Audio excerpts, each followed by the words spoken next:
It's become pretty clear to all of us following the Philippines that your job as a journalist broadly is becoming a form of political protest in your country. Tell us what that is like. What's life like for you right now on a day-to-day basis? It's almost like you're sick.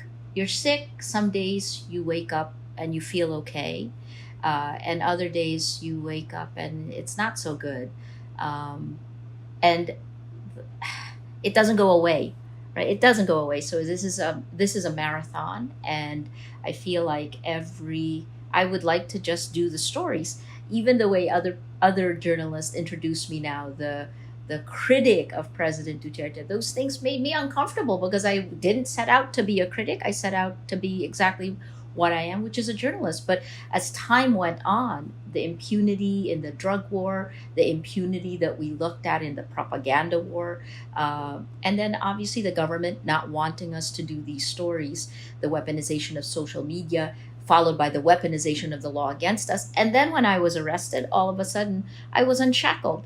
We were seeing things firsthand. I don't have to ask the person being arrested whether you're innocent or guilty or look for documents. I was being arrested and I knew I wasn't guilty. So that was really a transformation for me when I realized that I will speak. And I will speak because it's my rights that are getting violated. And I see the blatant abuse of power and its impact on press freedom. What role do you play both for yourself as well as for society in the Philippines now? That's very different than what you would do if you were a journalist. It's a huge responsibility and it makes me uncomfortable. I'm not an activist, but I suppose in the battle for facts, in the battle for truth, all journalists are activists. And that's the other thing we have to embrace is how journalism is changing, has changed, and how power has changed. And then the huge role of technology that has enabled the rise of these populist authoritarian style leaders. You've had to post bail 8 times just to stay out of jail. What's the state of play on that right now? I mean, it really is a war of attrition, right? I think that's what the government had hoped. But, you're forged in fire. I have 8 arrest warrants. I am out on bail for 8. In order to be able to leave to travel, I have to ask court permission, right? So I think about that all the time, and I had to grapple with going to jail. I mean, this particular cyber libel is 6 years, but if you take all of those cases and the maximum jail sentence of each one, it's almost 100 years. I think the journey is the battle, right? Just challenging every step where someone must sign something that is unconstitutional. At least there's a record of that. And then I have to just trust both in the men and women in the judiciary and in Filipinos. I have to trust that Filipinos care about democracy.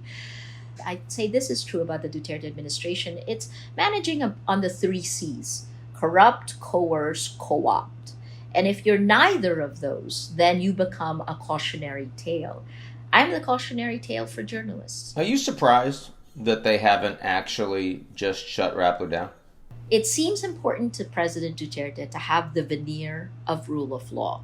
And all of the attacks against its perceived critics have been led by the Office of the Solicitor General, right? It's been a law. I call it, the law has been bent to the point that it's broken. In some days I wake up and I think, why don't we just declare that we're a dictatorship? Then it makes it easier.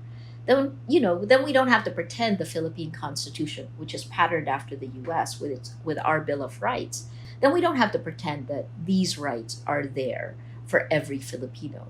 But as long as we have them, I have no choice but to take the position I've taken, and I just draw a deep breath, and keep going.